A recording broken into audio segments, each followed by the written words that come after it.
જય શ્રી કૃષ્ણ મિત્રો, નિત્ય સત્સંગમાં આપ સૌનું સ્વાગત છે।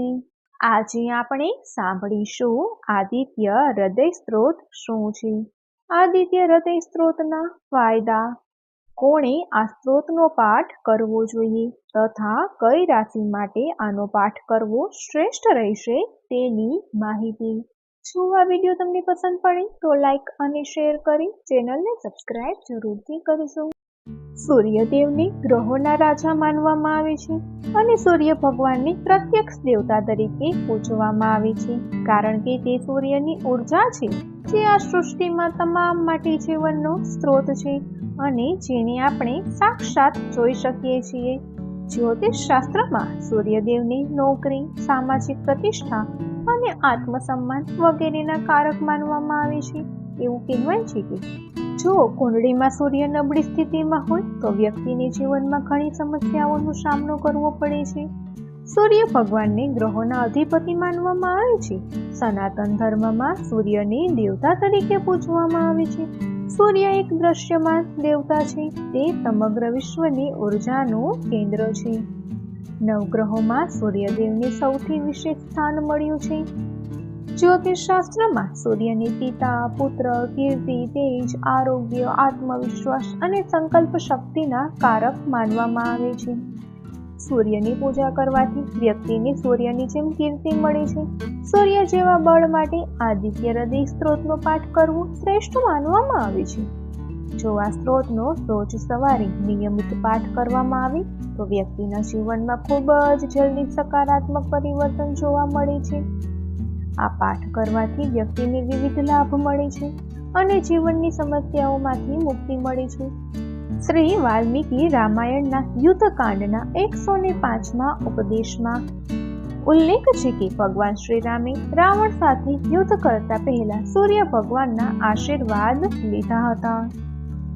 તો હવે આપણે સાંભળીએ આદિત્ય હૃદય સ્ત્રોત શું છે। આદિત્ય હૃદય સ્ત્રોત સૂર્ય ભગવાન સાથે સંબંધિત છે। આ સ્ત્રોતનો પાઠ સૂર્ય ભગવાનને પ્રસન્ન કરવા અને તેમના આશીર્વાદ મેળવવા માટે કરવામાં આવે છે। આદિત્ય હૃદય સ્ત્રોતનો ઉલ્લેખ રામાયણમાં વાલ્મીકીજી દ્વારા કરવામાં આવ્યો છે, જે મુજબ આ સ્ત્રોત ઋષિ અગસ્ત્ય દ્વારા ભગવાન શ્રી રામને રાવણ પર જીત મેળવવા માટે આપવામાં આવ્યો હતો। આ સ્ત્રોતનો પાઠ શાસ્ત્રોમાં ખૂબ જ શુભ અને લાભકારી કહેવાય છે। આ સ્ત્રોતનો નિયમિત પાઠ કરવાથી જીવનની અનેક પરેશાનીઓ દૂર થઈ જાય છે। આદિત્ય હૃદય સ્ત્રોતના ફાયદા, આદિત્ય હૃદય સ્ત્રોતનો પાઠ કરવાથી વ્યક્તિનો આત્મવિશ્વાસ વધે છે અને તે કાર્યક્ષેત્રમાં સારું પ્રદર્શન કરે છે। જો રાજ્ય પક્ષ તરફથી પીડા થતી હોય કે કોઈ સરકારી કેસ ચાલી રહ્યો હોય તો આ સ્ત્રોતનો પાઠ કરવાથી ફાયદો થાય છે। જીવનના કોઈ પણ મોટા કાર્યની સફળતા માટે પણ આ પાઠ કરી શકાય છે। કારકિર્દીમાં સફળતા, માન સન્માન, વૃદ્ધિ અને સ્પર્ધાત્મક પરીક્ષાઓમાં સફળતા માટે આ પાઠ કરવો ફાયદાકારક માનવામાં આવે છે। સૂર્યને પિતાનો કારક માનવામાં આવે છે। આદિત્ય હૃદય સ્ત્રોતનો પાઠ કરવાથી પિતા અને પુત્ર વચ્ચેના સંબંધ સુધરે છે। કોણે આ સ્ત્રોતનો પાઠ કરવો જોઈએ? રાજ્ય તરફથી પીડા થતી હોય અથવા કોઈ સરકારી કેસ ચાલતો હોય ત્યારે આ સ્ત્રોતનો પાઠ અવશ્ય કરવો જોઈએ। જો કોઈ વ્યક્તિને આંખની સમસ્યા ગંભીરતાથી પરેશાન કરી રહી હોય ત્યારે આ સ્ત્રોતનો પાઠ કરવો જોઈએ। જીવનના કોઈ પણ મોટા કાર્યમાં સફળતા મેળવવા માટે પણ આ સ્ત્રોતનો પાઠ ફાયદાકારક છે। જે લોકો વહીવટી સેવાઓ માટે તૈયારી કરી રહ્યા હોય એવા લોકોએ ઝડપી સફળતા મેળવવા માટે આ સ્ત્રોતનો પાઠ કરવો જોઈએ। કઈ રાશિ માટે આનો પાઠ કરવો શ્રેષ્ઠ રહેશે?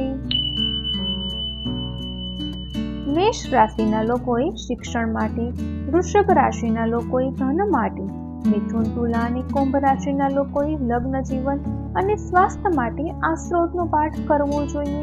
સિંહ રાશિના લોકોએ સ્વાસ્થ્ય માટે અને ધન રાશિના જાતકોએ ભાગ્ય માટે આ સ્ત્રોતનો પાઠ કરવો જોઈએ। કન્યા રાશિના લોકોએ નોકરી માટે અને મકર રાશિના લોકોએ આયુષ્ય માટે આ સ્ત્રોતનો પાઠ કરવો જોઈએ.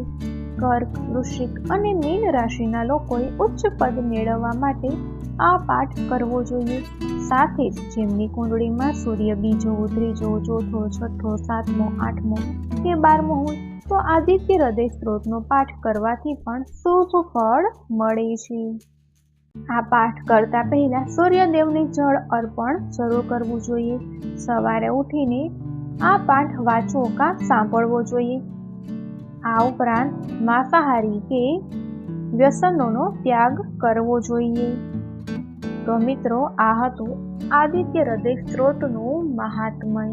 જો આ માહિતી તમને પસંદ પડી હોય તો વિડીયોને લાઈક અને શેર કરી ચેનલને સબસ્ક્રાઇબ જરૂરથી કરજો. જય શ્રી કૃષ્ણ.